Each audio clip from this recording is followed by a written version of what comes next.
भुवनगुप्तये ब्रह्मणार्चितं दशरथालये व्यक्तिमागतं जनकनन्दिनी लक्ष्मणान्वितं भज मनः सदा राममद्भुतं कमललोचनं पापमोचनं स्वजनरञ्जनं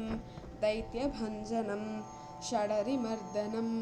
बोधवर्धनं भज मनः सदा राममद्भुतं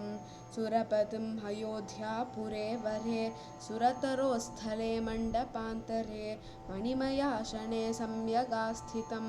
भज मनः सदा राममद्भुतम्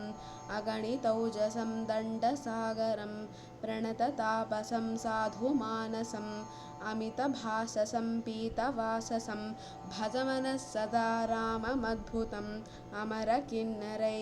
सिद्धचारणैर्मुनिवरैर्नरैः अप्सरोगणैः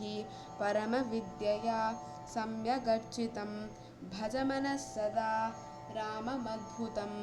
मदनकोटिसौन्दर्यमोहनं चरणभक्तिभाक्कामदोहनं हृदयुपङ्कजे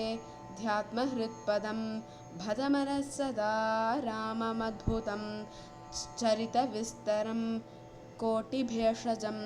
त्रिदशविश्रुतं नाम संस्थितं जपति शङ्करो